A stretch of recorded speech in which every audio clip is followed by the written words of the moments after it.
Welcome back to the Deep Dive. I'm your guide, and today we are plunging headfirst into a truly fascinating historical document. We really are. We're looking at the world of spirit mediumship as it was, well, understood and practiced over a century ago. Way back in 1912. Exactly. Specifically through the lens of Reverend E.W. Sprague's compendium, Spirit Mediumship, its various phases, how developed and safely practiced. Yeah, that one's quite something. And this isn't just some dry academic text, it's really a manual, a guide written by a believer for fellow believers.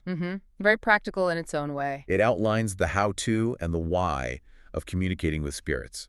So our mission in this deep dive is to understand exactly what spirit mediumship meant to proponents like Sprague back then. How they defined it, what they actually did. Right, the practices, what they fundamentally believed about its nature, its importance. It's really a look into a specific moment in time, a specific set of beliefs about connecting with, well, what lies beyond. And what's fascinating here, I think, is that this source isn't just a general overview. It's not a history written later. Yeah. It's based so heavily on the author's intensely personal experience. He claims over 30 years of it. 30 years. Yeah, and the specific teachings he says he received from his spirit inspirers. Right.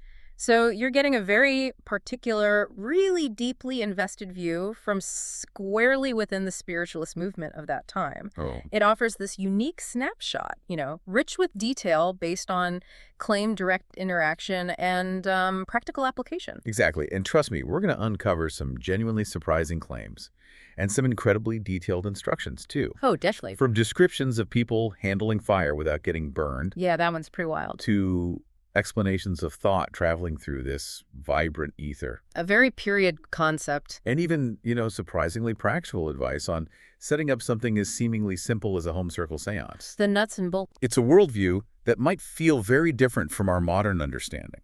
Yeah. You can tell it's a serious pursuit for them, a kind of science and a religion combined, for many back then. A whole framework for understanding the world. Okay, so let's unpack this. What exactly was spirit mediumship, according to Reverend Sprague, writing in 1912? What's the foundational idea here? Well, the core definition is quite direct. It's foundational to everything else he says. Okay. A spirit medium is simply an individual who can be utilized by spirits, people no longer living, to communicate with people who are still in the mortal form. Straightforward enough. But the key here, and the source emphasizes this again and again, is that mediumship is presented not as a miracle. Right. Not as something supernatural or, bestowed upon a select few by some divine intervention. So what is it then? Instead, it's described as a natural faculty. Natural, like seeing or hearing. Kind of, yeah. Sprague asserts it belongs to the spirit of humanity in every sphere of life. It's seen as an inherent part of who we are as spiritual beings. Something capable of unfoldment, development, refinement.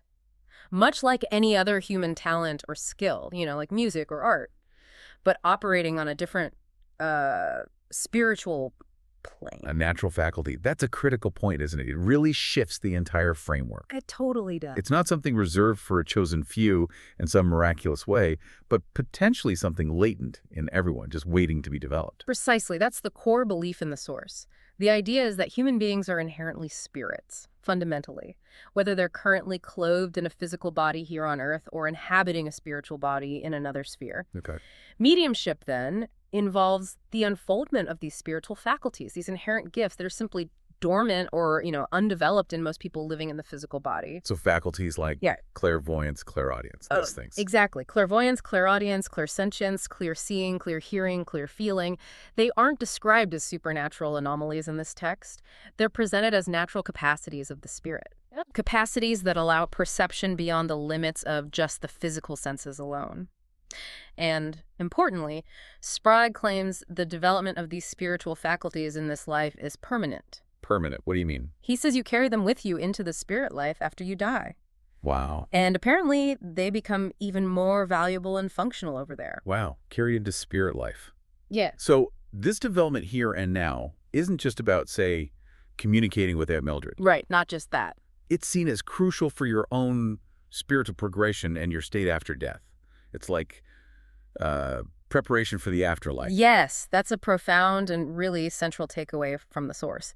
It says explicitly that when these spiritual faculties get little or no development in earthly life, you remain ignorant of the spirit world. Okay. And consequently, you're sort of in darkness, even after physical death. Oh, that's heavy. Yeah. The condition of every spirit in the afterlife is said to depend absolutely upon the state of unfoldment their spiritual faculties received while they were in the physical body. So developing mediumship isn't just about talking to spirits. No, it's framed as absolutely crucial for your own spiritual intelligence and condition in the next sphere.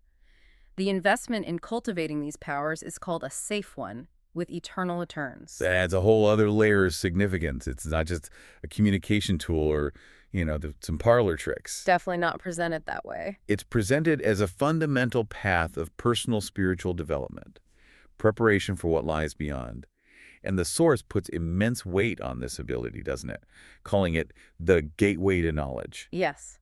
And even, astonishingly, the foundation of all religion. The foundation of all religions. That's a huge claim. It's a very strong, you could say audacious claim made in the compendium. Sprague argues that all existing knowledge about a future life, everything humanity thinks it knows about what happens after death, has come through mediumship, maybe interpreted in different ways throughout history, but that's the origin. He presents this really stark challenge to the reader. If spirit communication weren't true, then all the churches and all the Bibles in the world would simply be, and this is a quote, monuments of folly and records of falsehood. Goodness. That really underscores how absolutely fundamental he sees mediumship to be. Absolutely. It's the bedrock, the foundation upon which the belief in survival and access to spiritual truth rests, for him and the spiritualist philosophy he's representing. And his own credibility, as it's presented in the source, is really firmly based on his own extensive experience, right? Totally. Reverend E.W. Sprague states explicitly in the book that he is a medium himself. He says so himself. Yes, with over 30 years of personal involvement in nearly every phase of mediumship he describes. It's quite a resume in this field. It is. His knowledge, he says, comes from this direct, first-hand experience and the teachings of his spirit inspirers, or guides. He even uses his personal experiences frequently throughout the book to illustrate points, which he asks readers to excuse because his knowledge is founded on personal experience. That personal grounding must have been crucial for his argument back then. Absolutely. He's not just, theorizing or quoting others. He's presenting what he believes are observed facts and proven methods from his own life and interactions with the spirit world. Okay, and when he talks about spirits, who exactly does he mean? Angels? Demons? Something else? No, not really angels or demons in the traditional sense. He clarifies who they are in this context. They are simply people who once lived on Earth, who have just transitioned to a higher life, what he calls the spirit sphere. So just people without bodies. Essentially, yes. They retain their consciousness, their faculties, their personalities, and are capable of returning to communicate. He does acknowledge they aren't infallible. They're still people with perspectives. Right. But he asserts that their knowledge, because they've moved to a higher vibration and perspective, far transcends ours, giving them valuable insights and capabilities we lack. Okay, so putting it all together, what does this all mean? From this 1912 perspective, mediumship isn't some strange, isolated phenomenon or something to be automatically skeptical of. Not at all, from their view. It's presented as the fundamental natural link between the living and the departed, The bridge. providing the absolute proof of survival after death and acting as the primary source of knowledge about that future life. It's framed as the basis for a scientific religion or spiritual philosophy. Yes, capable of demonstrating what were once considered miracles, but through natural laws of vibration and spirit function, as they understood them. It completely shifts the understanding, doesn't it? From something maybe supernatural or miraculous to something natural. Exactly. Albeit governed by laws of the spirit realm and vibration that, they believed we don't fully grasp in the physical state alone. It's a clear attempt to rationalize and systematize spiritual experience. Okay. With that foundation-laid mediumship as this natural, fundamental faculty for survival and knowledge, let's delve into the different ways this communication is said to manifest. The source divides mediumship pretty strictly, doesn't it, into two main categories. It does. Sprague primarily categorizes mediumship into two broad phases, mental and physical. These are the two main umbrellas. Mental and physical. Got it. And under those umbrellas, he then lists this extensive variety of specific manifestations. It's quite a list. Let's start with mental mediumship then. What falls under that? Okay, mental mediumship is described as the phase where the spirit acts upon or directly through the medium's mind or their spiritual faculties. So inside the medium's head, mostly. Pretty much, yeah. Without necessarily causing overt physical manifestations outside the medium's own body, it involves the direct communication of thoughts, ideas, impressions, or the use of the medium's own mental apparatus by the spirit. Okay. What kinds of things are listed? The source provides a long list here, showing just how varied this mental influence was believed to be. You have the expressive forms, right, where the medium is inspired or controlled to produce creative works. Like art or writing. Exactly. Inspirational speaking, where spirits supposedly give the medium thoughts or eloquence. Inspirational writing, where ideas just flow onto the page. Inspirational singing, painting, and music, where spirits influence the medium's creative output or performance. So the spirit is directly influencing their thoughts, their ideas, maybe their creative flow. Is that the idea? Yes, that's the description. Thoughts, ideas, knowledge, even complete songs and poems being impressed upon the medium's mind and then expressed through them. Interesting. What else? Then there's spiritual healing without contact, where forces are supposedly transmitted from spirits through the medium to the patient, mentally or energetically. Like distant healing. Sort of, yeah. Thought transference is listed, but specifically by spirit aid, suggesting spirits can actually help facilitate telepathic communication between two living minds. Spirits as intermediaries. That's the implication. And crucially, within mental mediumship, you have the various clair abilities, presented as developed spiritual senses. Right. Clairvoyance, clairaudience. Exactly. Clairvoyance, meaning clear seeing, is the discerning of objects, people, or conditions not visible to physical sight. The source even breaks this down further. How so? It can be objective, he says, like seeing spirits or events external to the medium, sometimes described like a spiritual X-ray, allowing one to see internal conditions. A spiritual X-ray. Wow. Or it can be subjective, more like a mental picture or impression given by a spirit directly to the medium's mind. Medical clairvoyance is listed as a specific type allowing the medium to see through the body to diagnose disease, like seeing the condition of organs. A spiritual X-ray for diagnosis. That's a really striking, concrete image they use to explain it. Makes it sound almost technological. It is, isn't it? And then clairaudience, clear hearing, which is hearing spirit voices. This also apparently has objective and subjective forms. The source explains objective clairaudience as the auditory nerve vibrating in response to the spirit voice, so it sounds external, like someone talking in the room. While subjective clairaudience is more like hearing words impressed upon your consciousness, similar to how you hear yourself read silently in your head, you know. Yeah, I get that distinction. Then there's clairsentience, clear feeling, sensing the presence of spirits or maybe the physical or mental conditions of others. The medium might feel exactly what the spirit felt in life or what a living person is currently feeling, sometimes described as conscious personation. Feeling someone else's feelings or conditions. Intense. Very. Trance states are also categorized as mental phases here, representing different levels of the medium's conscious awareness during spirit control. Oh, right, trance. How many levels? Sprague describes three main types. Conscious trance, where the medium is aware but their will is inactive and controlled by the spirit. Semi-conscious trance, described as a kind of dreamy or hazy awareness. And unconscious trance, a deep sleep state where the medium remembers nothing afterwards. Unconscious sounds a bit risky. Well, the source notes that as mediums develop and gain control, they often outgrow the unconscious state, becoming more consciously aware during communication. It's seen as a stage, perhaps. Okay. What other mental phases did they list? It seems like a lot.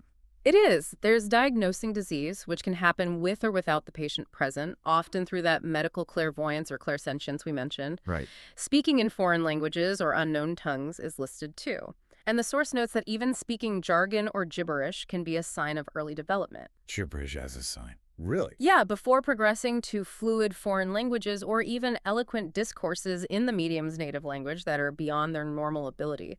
He cites biblical examples like Mark 16:1 untain, Acts 9:6, and Acts 2:4 to argue this phenomenon isn't new to spiritualism. So that speaking in tongues, sometimes seen in religious context, is interpreted through this lens as a phase of spirit mediumship. Essentially, the spirit bypassing the medium's own language knowledge. According to this source, absolutely. It's seen as the spirit giving utterance through the medium, independent of the medium's own knowledge or ideas. Sometimes using the medium's vocal apparatus in a way that produces sounds or languages unknown to them. Sprague suggests it's a way for the spirit to develop the power of expressing their thought directly through the medium's physical instrument. Okay, the list keeps going. Oh, yes. The long list of mental phases continues with reading character discerning someone's personality or nature, which can apparently be done from their physical presence, their handwriting, a photograph, or even just their voice, closely related to psychometry. We'll get to psychometry later, I assume. We will. Also listed, improvising poetry, prophecy. Prophecy, like I'm predicting the future. Kind of. The source suggests spirits reason from cause and effect based on facts unknown to the medium, or perhaps use higher spiritual laws or faculties to foretell events. It's not quite crystal ball gazing, more like informed prediction from a higher perspective. Then locating minerals, finding underground deposits like water or ore, and finally, impressional mediumship, which sounds like a more general sense of thoughts or ideas being impressed upon the medium's mind by spirits. Wow, that's a truly expansive view of mental mediumship.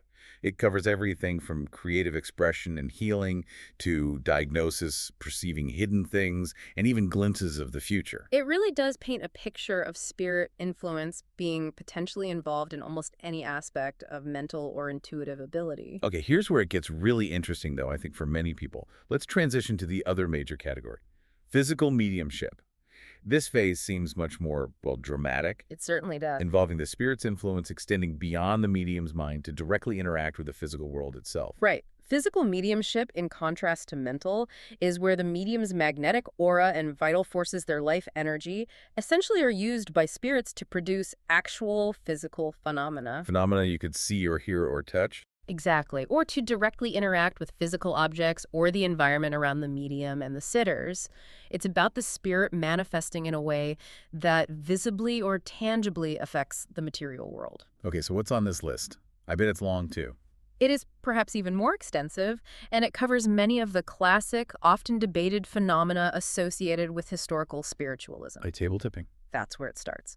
Spirit rappings and table tippings are described as a common way to begin communication, often using a simple code, like you said. 3 raps or tips for yes, 1 for no, 2 for doubtful or don't know. Basic Morse code, almost. Kind of. Sprague includes an anecdote of a whole book of poems being spelled out letter by letter through this slow, patient process. He admits it took a whole evening for just 1 stanza sometimes, but he considered the result real poetry. So physical tapping is a basic code, then progressing eventually to spelling out entire messages. That requires significant patience on both sides. A great deal of perseverance, according to the source, yes. Then you have different forms of writing produced physically. There's writing by planchette, those little heart-shaped boards on wheels with a pencil. Oh yeah, like Ouija board precursors. Similar idea, yeah, and other devices. Then automatic writing, where the medium's hand moves independent of their conscious will. They might even be able to converse on other topics while the hand writes automatically. The hand has a mind of its own. That's how it's described, often starting with involuntary movements, maybe pounding the table or just scribbling before it becomes intelligible writing. And then there's independent slate writing. Independent slate writing sounds particularly compelling as proof, maybe. It's described as one of the most convincing phases in the source, yes. It involves writing appearing spontaneously between closed slates, often held firmly by the sitters themselves. Between slates they're holding. Oh. Well, Sprague notes the writing is usually done between slates held in plain sight, and that the spirits are often identified by their distinctive handwriting, which might match their script from when they were alive. Verifiable handwriting. Oh, okay. It's considered strong proof because, under the observed conditions, no human hand could have written the messages. And if the messages contain specific verifiable facts unknown to the sitters, that provides further proof of intelligent spirit presence. The source claims this phase is easily developed in those physical mediums whose organisms are adapted to provide the necessary forces. Fascinating. What other physical stuff? Oh, plenty more. Drawing pictures in the dark or blindfold, where spirits guide the medium's hand to draw in, well, impossible conditions. Independent music, instrumental, where musical instruments play without anyone touching them. Like a ghost playing the piano. Pretty much. Trumpet speaking, where spirit voices speak audibly through a trumpet, usually a simple metal pone used in seances to amplify or focus the voice. Ah, the classic seance trumpet. That's the one. Independent typewriting and telegraphy. Typewriting. Like a ghost at the Remington. Apparently. Sprague actually compares it to wireless telegraphy, suggesting spirits use magnetic forces to operate machines without physical touch. Remember, this is 1912. Wireless is new and exciting. Good point. What else? Levitation. Levitation is on the list, yes, where objects or even the medium's body are lifted into the air without visible support. Moving objects, playing instruments, even lifting people. These claims are really pushing the boundaries of what we typically think of as possible within natural law. Absolutely. And the source doesn't shy away from them. It also mentions dermopsychography, or spirit writing on the skin, sometimes called stigma. Writing on skin. Ah! Like, how? It's described as a very rare phase where names, symbols, or messages appear on the medium's skin, often in blood-colored letters, sometimes witnessed in daylight and then gradually disappearing. The author claims to have witnessed this personally.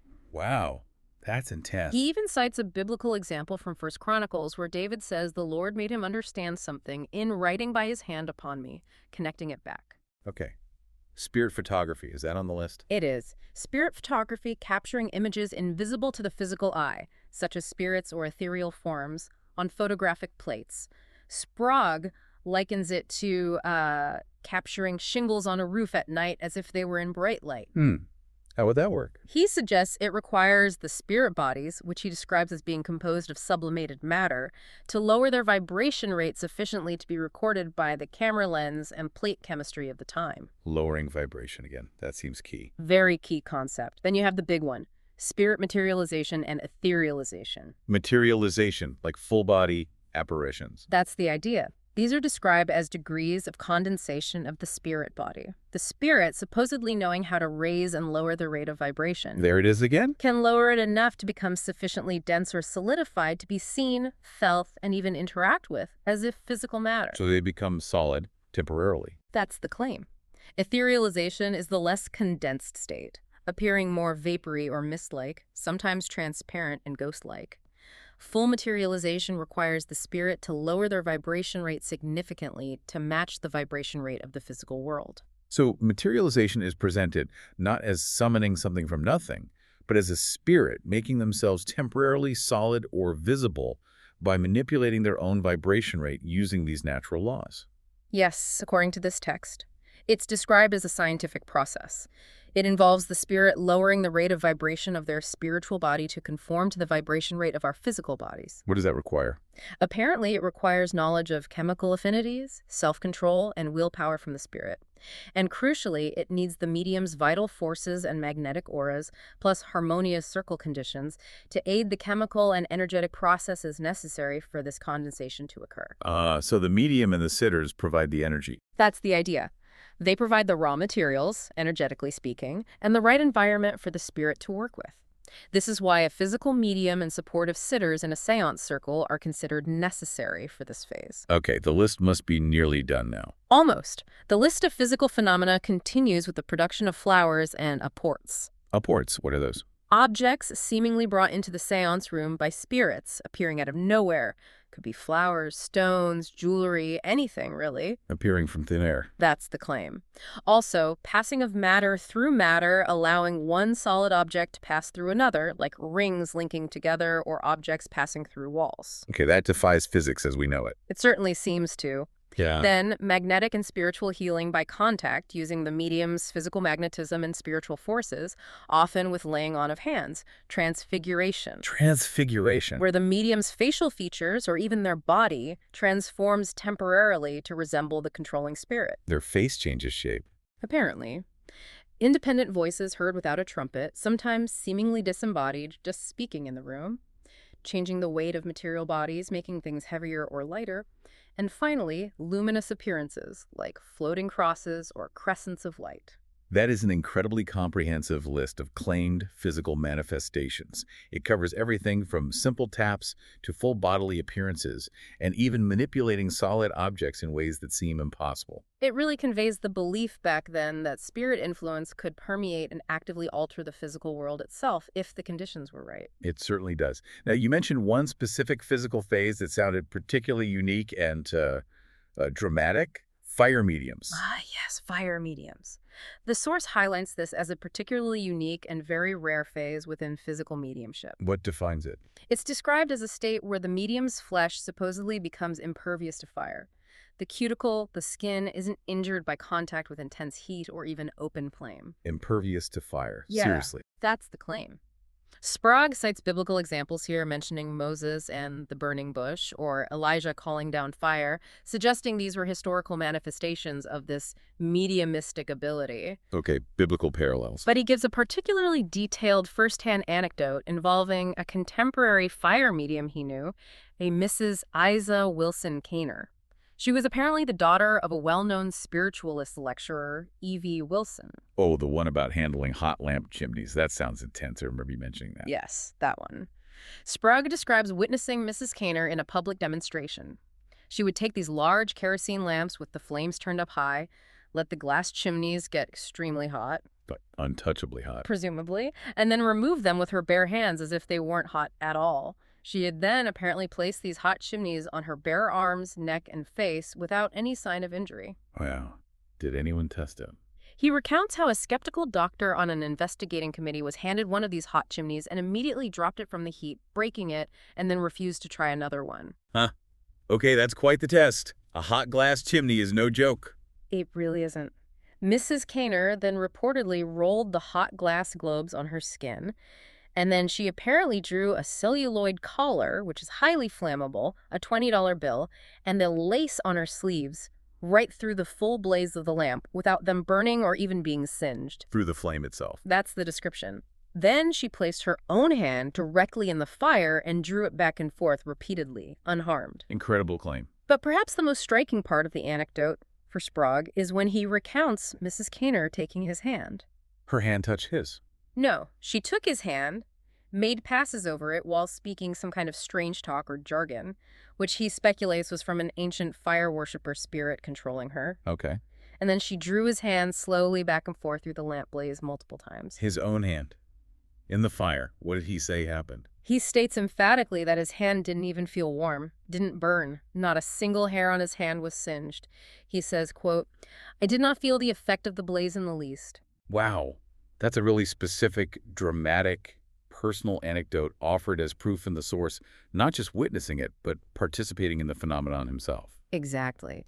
And then the demonstration apparently concluded with Mrs. Kaner walking around the hall with the hot chimney pressed against her face for over 2 minutes, while committee members, including a doctor and a scientist, observed up close. Man. They reported no evidence of heat or injury on her skin. It's presented as compelling first-hand evidence of this specific and admittedly very rare phase of mediumship. Truly extraordinary claims. And Sprague also mentioned that mental and physical often occurred together. Yes, he notes that while mediumship is broadly divided into mental and physical, these phases usually manifest to some degree in the same medium, although one phase might be much more developed or prominent than the other. Mediums often start with one type and then develop others over time. Okay, so that covers the vast spectrum of phenomena described in 1912. It's clear they saw potential spirit influence, well, almost everywhere. Let's dive into some of the key concepts that supposedly underpin all of this, the how behind these abilities. You mentioned vibration earlier quite a bit. How does the source explain its role in communication? Right, the concept of vibration is absolutely fundamental in Sprague's 1912 text. It's the core mechanism, really. How does it work? He suggests that thought, much like light or sound was understood then, travels rapidly through a hypothetical substance he calls the vibrant ether. Ah, the ether, a common idea back then. Very much so. And whenever a thought wave originating from a spirit or maybe another living mind encounters a brain or a spiritual faculty that is attuned to its rate or velocity of vibration, that thought wave must record itself. Like tuning a radio. Exactly like tuning a radio. That's a perfect analogy. This law of vibration is presented as governing both telepathy between living mortals and spirit communion. It's framed like tuning two musical instruments to the same pitch. When one is played, the other resonates sympathetically. So spirit communication is possible because the medium and the spirit can somehow attune their vibrations to resonate with each other across the veil between worlds. Exactly. That's the model. The source describes mental mediums as needing to develop their spiritual faculties to, quote, ascend into the higher vibrations. They do this through sitting for development, making their spiritual bodies more sensitive to these subtle energies. Okay, the medium tunes up. Right. And simultaneously, the spirit operator, the communicating spirit, learns how to lower his vibration, slowing down the higher frequency of their spiritual body to bridge the gap and communicate effectively with the medium's physical or semi-physical state. So both sides have to adjust. Yes, it's all framed within this early 20th century, almost physics-like model of vibration rates and ether. Interesting. And how does this relate to things like telepathy and mind reading? Does the source distinguish those? It does. Related to this vibrational model is the source's distinction between telepathy and mind reading. What's the difference, according to Sprague?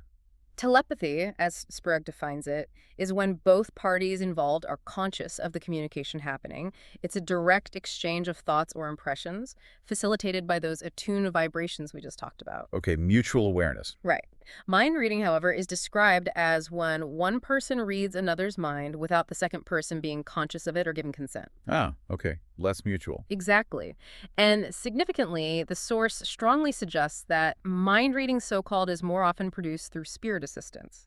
Spirits facilitating mind reading. How would that work, according to their model? Did he explain that? He did suggest a mechanism. Sprague suggests that wise and capable spirits operating on a higher vibratory plane can easily read a living person's mind because their vibrations are just naturally more perceptive, perhaps. They can then, acting as intermediaries, transmit that thought or information to another living mind, even if the two mortal minds weren't initially attuned vibrationally. So the spirit acts like a relay. Essentially, yes. The spirit adjusts their own mental vibration to bridge the gap between the two individuals. It's presented as another example of spirits actively assisting in phenomena using these natural laws of the spirit realm. Let's move to psychometry. I remember you mentioning that earlier. Professor J.R. Buchanan coined the term right, meaning soul measure. What does the source say about this ability and its connection to spirits? Right, psychometry. According to Sprague's text, it's the power of a medium to discern things, facts, conditions, history, by sensing the magnetic forces or vibrations permeating objects. Sensing energy from objects. Pretty much. This can be anything that has been touched or associated with a person or place, a lock of hair, a sample of handwriting, a photograph, an article of clothing. Personal items? Yes, but also even inanimate objects like rocks or minerals.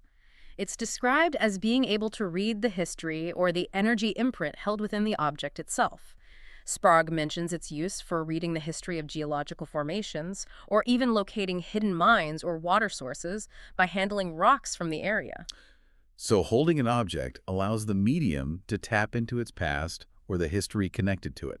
Almost like the object is a kind of psychic recording device. That's the basic premise presented. However, while the source notes some people believe this could happen solely through the medium's own psychic sensitivity without spirit aid, Sprague disagreed. Sprague strongly believed and asserted that, quote, spirits are active with the medium whenever success is attained in psychometry. Always. He goes as far as to state that no one can be sufficiently sensitive and not be subject to spirit control.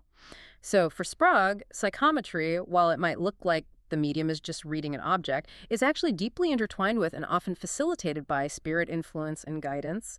He didn't really separate the two. Interesting. And what are the claimed benefits of this psychometry faculty? Why develop it? Well, the source sees it as a valuable tool for understanding individuals' true nature or character from seemingly small clues, like handwriting or a photo. Practical uses. Yes, which can aid in practical things like career selection, he suggests, but also fostering moral and spiritual development by revealing hidden truths or past influences connected to objects or people. Sprague claims he and Mrs. Sprague frequently had spirit assistants whenever they attempted psychometry and were successful, giving readings from various items, even sealed letters or rocks. Okay, let's revisit spiritual and magnetic healing. The source seemed to frame it very scientifically within their model. Can you elaborate on the mechanics described? Yes, the source goes into more detail there too. The underlying principle is the belief that spirits control their bodies, both in the physical and spirit worlds, and that thoughts, good or evil thoughts, have direct, tangible results on physical health and well-being. Mind over matter, Yeah. essentially. Very much so. Mental states are seen as directly impacting the physical form. So the healing itself, whether it's magnetic, using the medium's own vital magnetic forces, often applied by touch, Like laying on of hands. right, or spiritual healing, which uses the supposedly more refined and pure magnetism and vital forces transmitted from spirits through the medium. Okay, two types. Both are described as being accomplished by vitalizing the magnetic currents in the patient's body, equalizing circulation, and creating a harmonious blending of mental and physical forces within them. It's all about balance and harmony. And what conditions are needed for it to work? It requires a harmonious blending of forces between the spirit healer, the medium channeling the energy, and the patient receiving it. Everyone involved needs to be in sync, vibrationally speaking. The patient's role is important too. Crucial, according to the source. Patient receptivity, their confidence, their mental condition, their belief and openness are considered critical factors for success. Does it always work instantly? Not necessarily. Healing in this view can be instant or take time. It can happen with or without physical contact and even be performed at a distance, what they called absent healing, Absent healing. where the spirit and medium supposedly send healing forces across space to the patient. The source also notes that autosuggestion in the patient, their own belief and positive thinking, helps their receptivity to the healing forces being applied. So it's framed again as a natural process governed by these subtle forces and harmonious energetic conditions, not a miracle that defies natural law. Exactly. Not a miracle in the sense of breaking laws, but using higher, subtler laws. It's really striking how consistently the source attempts to present these seemingly extraordinary phenomena within a framework of natural law and science. It is, albeit a science based on concepts like vibration and magnetic forces and ether that were interpreted very differently or have since been discarded by mainstream science. Right. But they were clearly trying to provide a rational explanation within their understanding of the universe and its energetic properties for what they were witnessing or experiencing and calling mediumship. Yeah. They wanted it to make sense. Definitely. They were aiming for a system, a coherent explanation. Now, what about some other ideas that were circulating at the time, perhaps in early psychology or other spiritual circles? The source seems to actively dismiss a couple of prominent theories, like the subconscious mind. Yes, that's right. Sprague's text explicitly dismisses the theory of a subconscious mind as being a separate entity within the individual that possesses all knowledge or occult powers or has independent will. That was a big idea developing then, wasn't it? With Freud and others. It was, but Sprague argues strongly against it as an explanation for mediumship. He says there is only one consciousness per individual soul or spirit. Just one. Yes. This single consciousness, he claims, is inherently capable of perceiving spiritual things when it operates on the higher vibration of the spiritual body. When it's clothed in the denser physical body, its spiritual faculties are often just dormant or inactive. So it's not a hidden mind in the physical body doing these things. No. For Sprague, it's the same single consciousness operating on a different, higher plane when connected to the spirit world via mediumship. He sees the subconscious mind theory as an unnecessary and inaccurate explanation that conveniently ignores what he believed was the reality of spirit interaction. Okay, so he rejected that. What about the idea of evil spirits? Did he address that? That seems like a common concern. He did address it quite forcefully. The source actively refutes the idea of evil spirits or inherently malevolent entities causing negative manifestations, obsession, or trouble for mediums. So no demons pulling the strings. Not in his view. He suggests that perceived negative communications, strange occurrences, or disruptive phenomena in seances are usually due to one of two things. Okay, what are they? First, the communicating spirit's own lack of knowledge or inability to properly control the subtle occult forces needed for manifestation through the medium.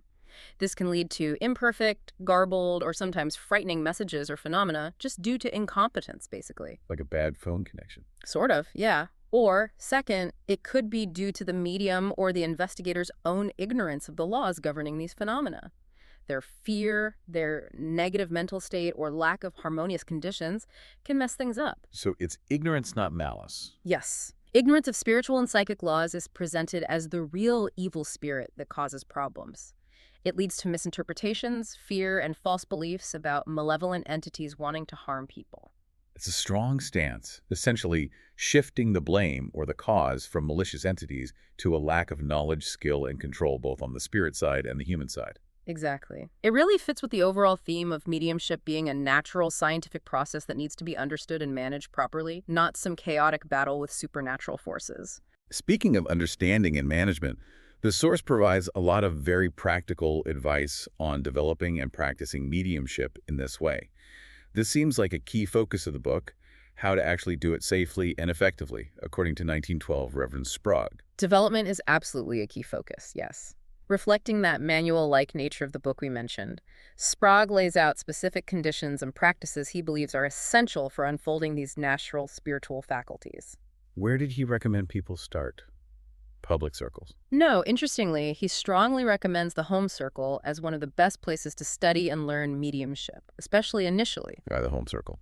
Because suspicion, which he sees as prevalent and almost unavoidable in public circles, especially where a fee is paid, People might be skeptical. is described as poison to sensitive mediums.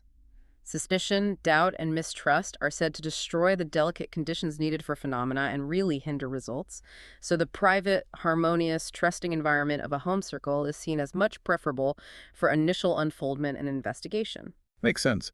What kind of conditions did he say were needed for good results? There are many conditions listed, applying to both the medium and the sitters. These include the medium's good physical health, that's basic, but also a clean and pure mind, having liberal ideas, moral culture, intellectual ability, and high aspirations. So personal character matters a lot. Immensely in this view. Perfect faith and implicit trust in one's spirit helpers are seen as absolutely essential, as is cultivating an optimistic, cheerful, and contented disposition. Negativity is bad for vibrations, presumably. And practically. Perseverance, precision, and punctuality are also stressed. Consistent effort is necessary. Regularity seems very important, too. Regularity. Holding seances at regular, fixed times, like the same night every week, is mentioned as helpful because it allows the spirits to prepare and gather the necessary forces. Like scheduling a meeting with the other side. Kind of, yeah. Specific diet and baths are also listed as physical conditions that can aid in developing sensitivity and providing the necessary physical forces for phenomena. Diet and baths. Interesting detail. What about the group? Harmony among the sitters is crucial. Congenial persons should sit together, people who get along, ideally using the same seats each time to build up the magnetic conditions in that specific spot. Building up energy in the room. That's the idea. Sitting around a table with hands touching to form a conductive circle for the magnetic forces is a common practice described. The classic image. And seances should ideally be opened with prayer or music, vocal or instrumental, to help concentrate the minds of the sitters, raise the vibration, and harmonize the circle's energy before they begin. Setting the mood, focusing intent. Exactly. Concentration, mental prayers, and spiritual aspirations from everyone present are always considered helpful for attracting higher, more helpful spirits. And what about expectations? Should people expect results right away? No, Sprague advises patience and realism. Don't expect too much at first. Development is portrayed as a slow, gradual process. He stresses the need to be determined to spend months, even years, investigating and practicing regularly. Mediumistic development, especially of the more complex physical phases, takes significant time and perseverance. It involves building up both the medium's capacity and the spirit team's ability to work effectively through them. Takes commitment. Yeah. Now, about the often raised issue of dangers of mediumship, did the source address this directly? People worried about obsession, health problems? Yes, it directly addresses this. Sprague argues that opponents, particularly critics from established religions or just materialist skeptics, greatly exaggerate these dangers. They make claims of obsession by evil spirits, ruinous health effects, or moral demoralization. So they don't deny there can be issues, but they say it's overblown or misunderstood. Is that the stance? Yes, precisely. Sprague counters that the proper use of mediumship, especially when combined with understanding the philosophy and the psychic science behind it, actually makes mediums healthier. Healthier? How so? Physically, mentally, morally, and spiritually healthier. He argues that understanding the laws of mediumship, The nature of spirits and the conditions required helps mediums avoid potential dangers, like attracting undeveloped or mischievous spirits, or draining their own energy unsafely by sitting too long or in bad conditions. So knowledge is protection. That's the idea. And the author makes a very strong claim here, framing mediumship itself as a therapeutic and strengthening force. He calls it, quote, the greatest reorganizer and regenerator of the physical forces known today. Wow, the greatest regenerator. That's bold. It is. He even claims it's a preventative and potentially a cure for insanity. Curing insanity. Yes, which in this text is often attributed to physical defects, brain derangement, or a disharmony between the spirit and the physical body. He argues that mediumship helps put the spirit and body back in perfect equipoise, or balance, which in turn ensures the mind is right and the manifestation of the spirit within the body is a sane one. He sees it as a way to harmonize the individual at a really fundamental level. Fascinating perspective on mental health from 1912. Now, you mentioned the relationship between mediums and spirits. The source described it as a partnership. Yes, a crucial concept presented is that of mediumship as a partnership. The medium's consent is presented as absolutely essential. The medium has to agree. Completely. Spirits are said to respect the medium's free will. They consult the medium before taking control or producing phenomena, respecting their wishes, and never using them contrary to their will or principles. It's explicitly stated it's not a master-slave relationship. So it's collaborative. Exactly. A collaborative effort between the spirit on one plane and the spirit clothed in the physical body on another. That sounds like a very different dynamic than some depictions you hear of mediums being completely passive vessels or, taken over against their will. It is a different picture. It requires active participation and agreement from the medium. Did Sprague give examples? He uses his own extensive experiences to illustrate this point. He claims that during his 30 years of development and public work, he was never used by spirits against his wishes.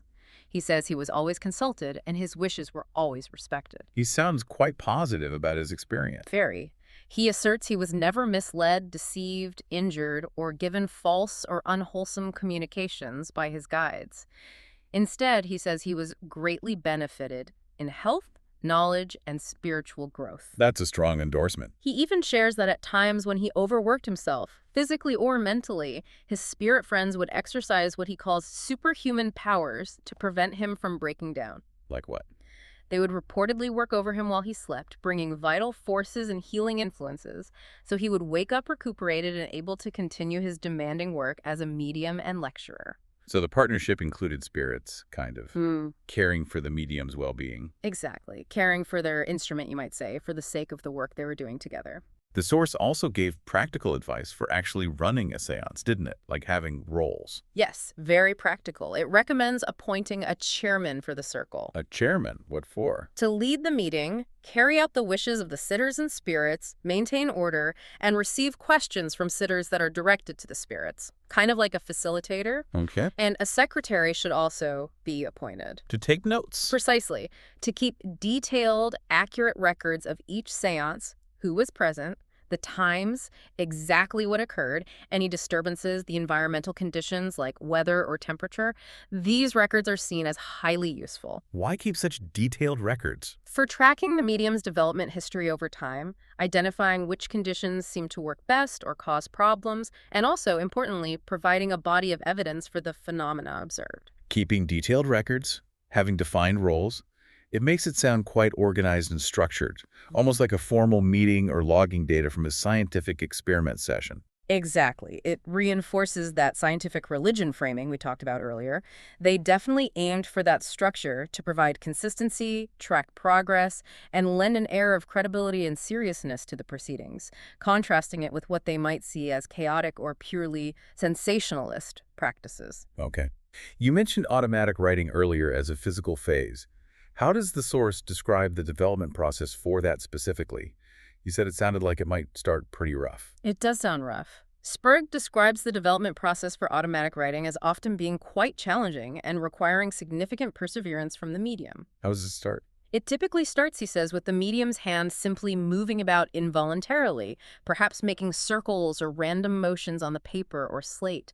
It might even progress to the hand pounding the table, or even breaking pencils or slates due to undirected energy flowing through. Breaking things. Apparently, yes. or just scribbling unintelligibly before any actual letters or words appear. The source emphasizes that this initial crude manifestation is completely normal and natural in the development process and shouldn't be discouraged. Just part of the process. Right. Strange writings like symbols, hieroglyphics, or unknown scripts might appear first. These can be a sign of the power developing and might potentially lead to other physical phases like trance speaking later on. It requires patiently sitting regularly and allowing the energy to flow until the spirits learn how to refine their control and guide the hand for coherent communication. Takes patience, definitely. Now, the source also addressed the issue of fraudulent mediums and fraudulent investigators, right? These must have been significant concerns for the movement in 1912. They clearly were. These issues get dedicated attention in the compendium.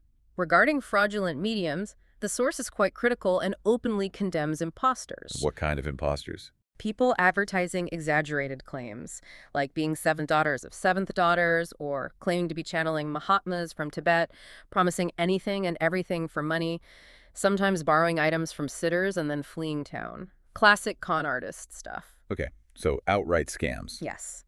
And the compendium stresses that these individuals are not spiritualists or true mediums in their view.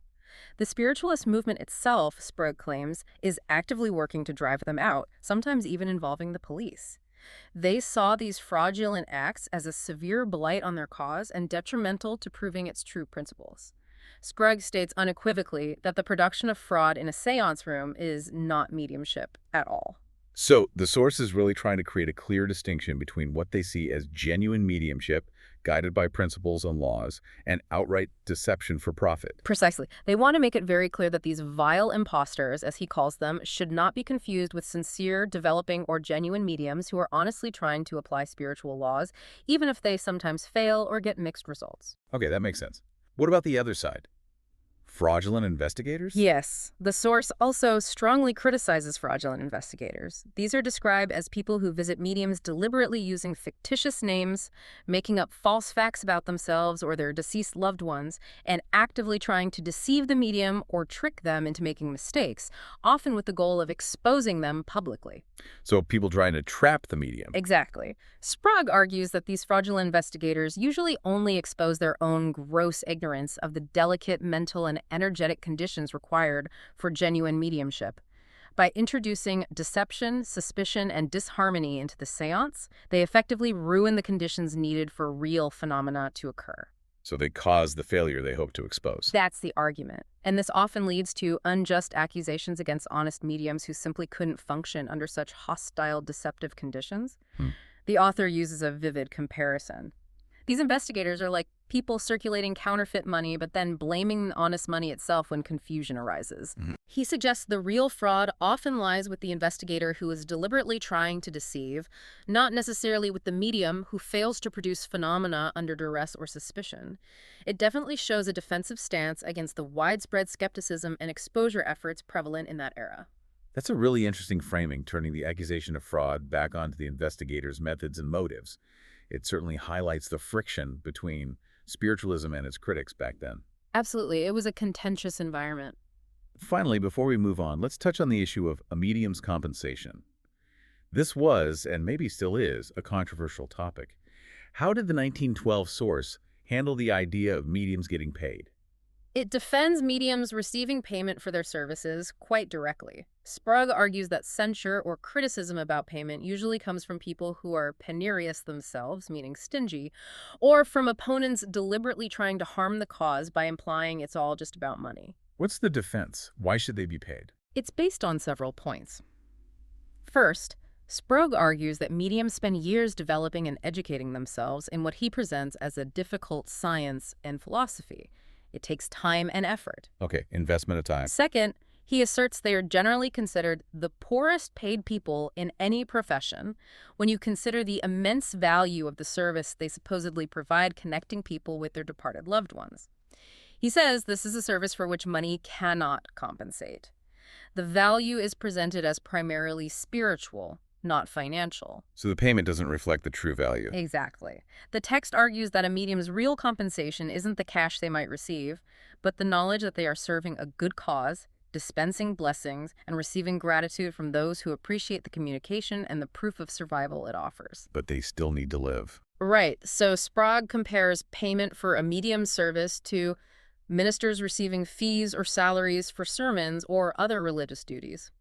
He implies it's a legitimate and often modest form of compensation for dedicated spiritual work and simply covering the cost of living, especially given that a developing or working medium often couldn't hold a regular job due to the time demands of practice, development circles, and giving seances. So it's presented as a necessary practical consideration for someone dedicating their life to this path.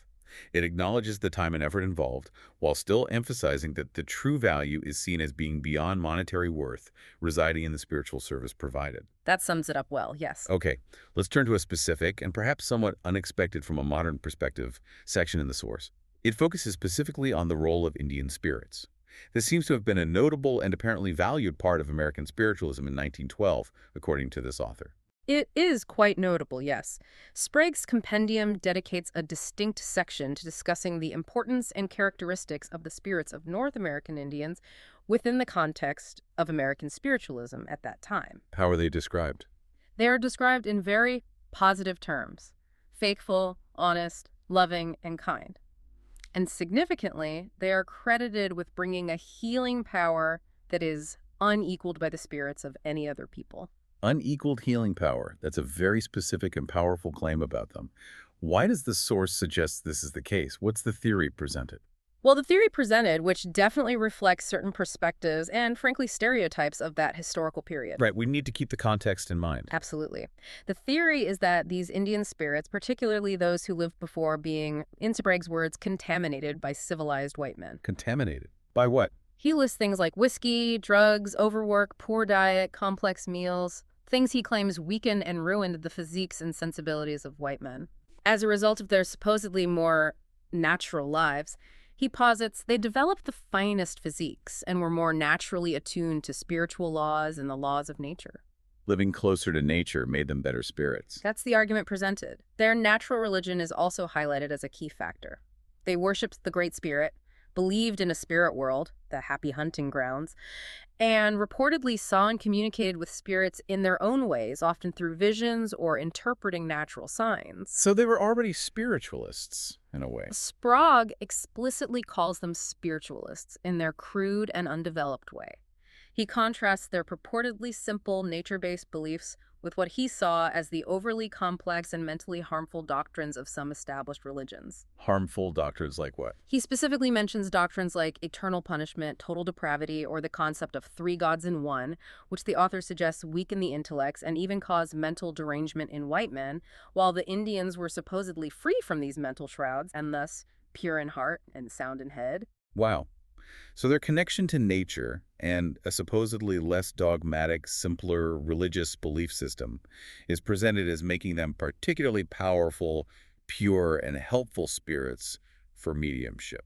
That is precisely the argument being made in the text. Their closeness to nature and their inherent belief in returning from the spirit world is said to make it easier for them to understand and use the natural laws required to return and communicate through mediums.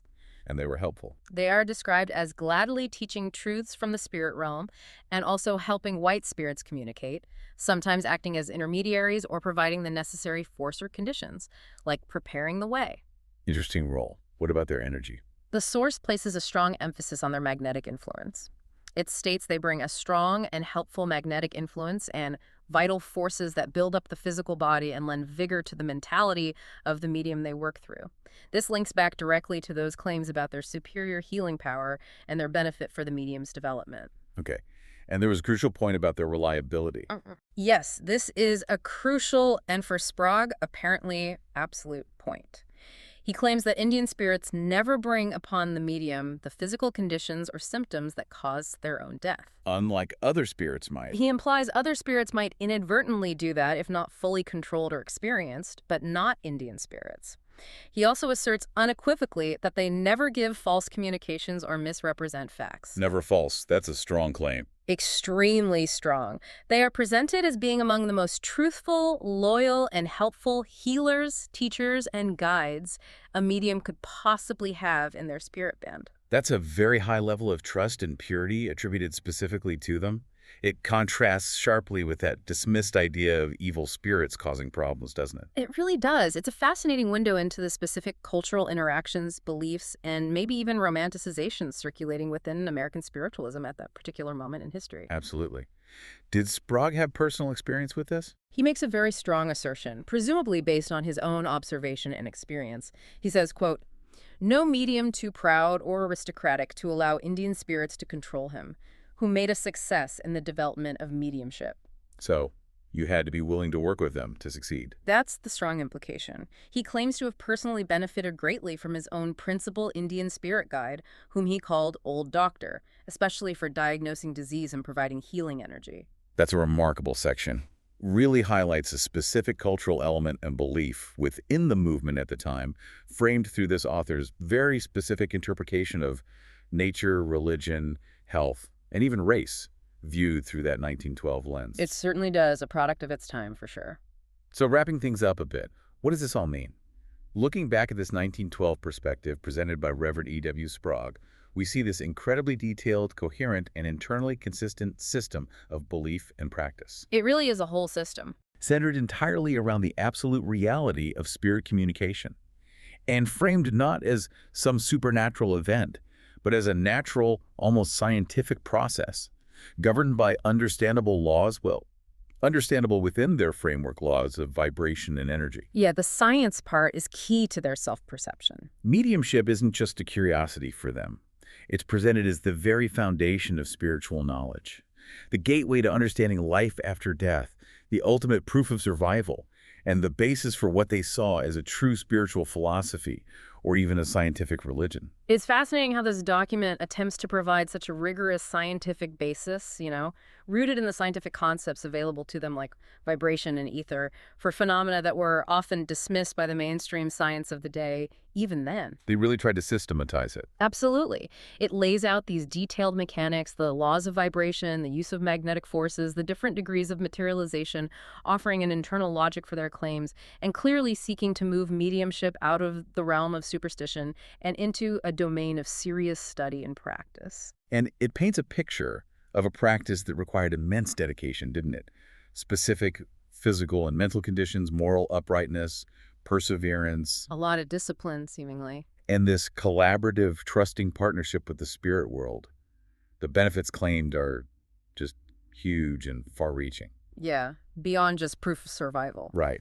Not just proof of survival and reunion with loved ones, though that was central, but also profound moral and spiritual development, significant physical and mental health benefits. Even curing insanity, in their view. Right. And gaining valuable knowledge about life, death, and the universe itself.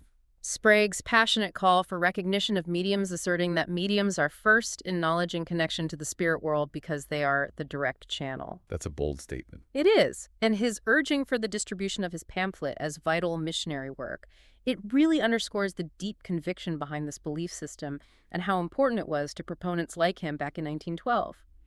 They truly believed they had discovered or rediscovered a fundamental truth about reality. It really challenges our modern assumptions, doesn't it? About consciousness, perception, the boundaries between mind and matter, and what is possible. Even viewing it from the perspective of a century-old document, it presents this comprehensive worldview that attempts to explain a vast range of human experiences through a specific spiritual yet quasi-scientific framework. And we've truly only scratched the surface of the details he provides in the full compendium, particularly on the specific step-by-step instructions for developing each individual phase of mediumship. Right, the real how-to stuff. Exactly. And the nuances of the relationship between a medium and their specific spirit guides, which he presents as a highly organized spirit band or cabinet assisting in the process, or the specific examples of spirit communication he shares throughout the book. There's a lot more depth there. Indeed. Well, this was certainly a deep dive into the world of spirit mediumship as it was understood and practiced around 1912, guided by the passionate and very detailed writings of Reverend E.W. Sprague and the sources based upon his compendium. A fascinating journey back in time. As you reflect on what we've discussed today, thinking about this system where consciousness is vibration and mediumship is resonance. Maybe consider this provocative thought, drawn directly from the source's perspective. If, as Sprague argues, consciousness is a single entity, merely functioning on different vibratory planes, the dense physical plane and the finer spiritual plane, and that mediumship is simply the process of learning to attune these vibrations to allow communication. What does that imply about the potential for consciousness and connection beyond the physical body that science, even today, is still grappling to fully understand? A compelling question to ponder as we wrap up this look back in time. Thank you so much for joining us on this deep dive into a truly fascinating historical perspective on connecting with the spirit world. And just as a reminder, the source material for this deep dive came from excerpts and analysis of Reverend E.W. Sprague's 1912 compendium, Spirit Mediumship, Its Various Phases, How Developed and Safely Practiced, which has been digitized by Duke University Libraries. It's a rich, detailed document offering a unique historical viewpoint. We hope this look into the beliefs and practices of spirit mediumship from over a century ago has been enlightening and perhaps even a little surprising for you. Hopefully it gave you something to think about. Until next time, keep diving deep.